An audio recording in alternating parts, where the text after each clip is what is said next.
Hello friends, मैं खुशाल आप सभी का बहुत बहुत स्वागत करता हूं हमारे यूट्यूब चैनल एयर स्टडी पे।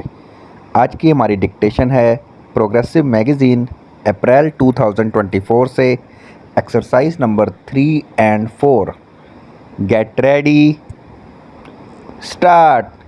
आई am coming here today from Bihar where I performed और helped in the opening ceremony of a very magnificent piece of work of Indian engineers, the Great Dam.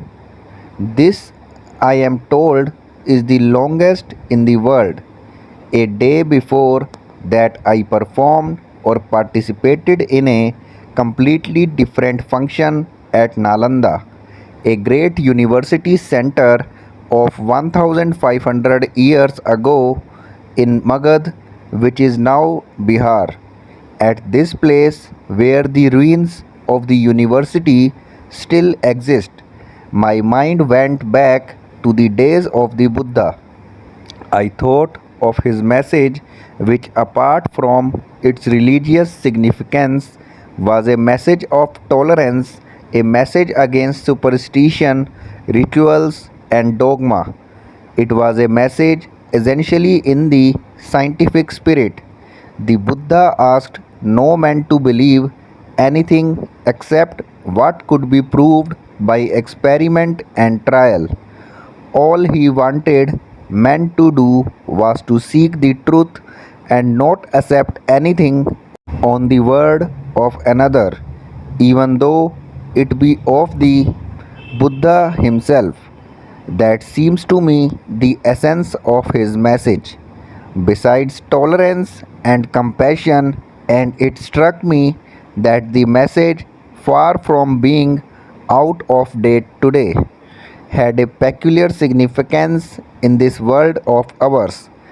The spirit of dogma, I say with respect, has affected badly the religious quest and made both minds and practices conform too rigidly. Rigid and intolerant ideas which assert in effect that I am in possession of the truth, the whole truth, every bit of the truth, and nobody outside the pale has it, narrow men's minds, shutting the door against a tolerant and objective approach where men not only look up at the heavens without fear but are also prepared to look down into the pit of hell without fear.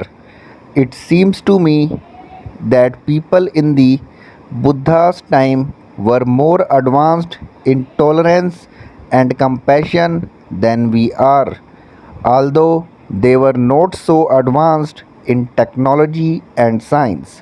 While I was there, it struck me that quite apart from the religious issues, there might be something worthwhile in the traditional view of life, because it is a tolerant view of life. While it may hold one opinion, it respects the opinion of the others and allows that there may be truth in the others' opinions too. It looks at the universe and the mysterious of the universe and tries to find them in a spirit of humility. That is their approach to their religion. The scientist is supposed to be an objective seeker after truth. Science has grown because, in a large measure, the great scientists have sought truth in that way. But I suppose no man today, not even a scientist, can live in a world of his own, in some kind of ivory tower cut off from what is happening. Therefore, science today has perhaps begun to cross the borders of moral and ethics. If it gets divorced completely from the realm of morality and ethics, then the power it possesses may be used for evil purposes.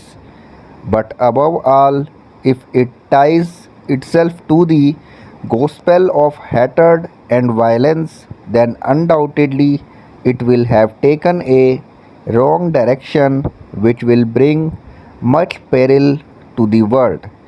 I plead with the scientists here and elsewhere to remember that the scientific spirit is essentially one of tolerance, one of humility, one of realization that somebody else may also have a bit of the truth. Scientists should note that they do not have a monopoly of the truth, that nobody has a monopoly, no country, no people, no book. Truth is too vast to be contained in the minds of human beings or in books, however sacred. Let us be a little humble. Let us think that the truth may not perhaps be entirely with us. Let us cooperate with others. Let us, even when we do not appreciate what others say, respect their views and their ways of life. Let us go back to an ancient age in India, Asoka period 2300 years ago.